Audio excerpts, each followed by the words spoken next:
What you do with your time as a writer, well, your spare time that is, it's really important that you make good choices. Why?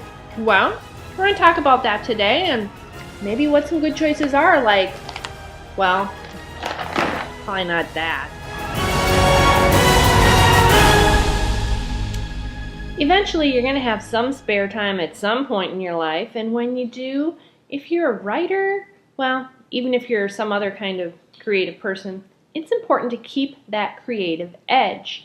And one way you can do that is by doing a different creative project that's outside your usual media.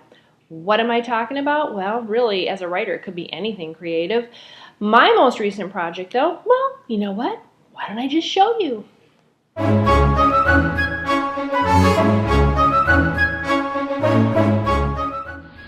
My latest creative scheme, much to my husband's dismay, somewhat. Yeah, I get a little messy when I take on these projects, but I saw this one on Pinterest, so you know it's got to be good. What I did was I went to some thrift stores and I bought some picture frames. And then, well, they were dinged up and nasty looking, and look, I painted them white. How many did I paint? Well, check this out. Can you see that?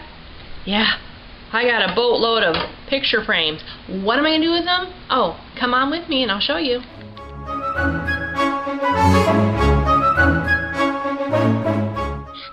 So once you have those handy dandy picture frames all painted up and snappy looking, then you have to decide where you're going to put them on the wall. So I saw this on Pinterest too. Check it out.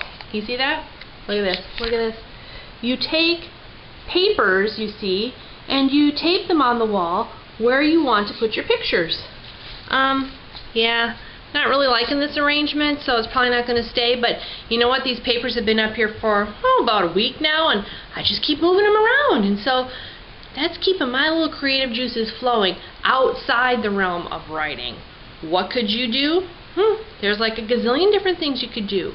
You could get outside and garden. Well, I can't. It's snowing out there in March. You could make candles. You could bake. You could even just taking the dog out for a walk as a creative exercise if you use all your senses and enjoy everything around you. So those are just some ideas to keep your mind flowing even when you're not writing, because when you go back to writing, your brain's going to be in shape. It's kind of like exercise. Use it or lose it, baby. And yeah, that's my tips today on Writer Off the Leash, and guess what? See you next week.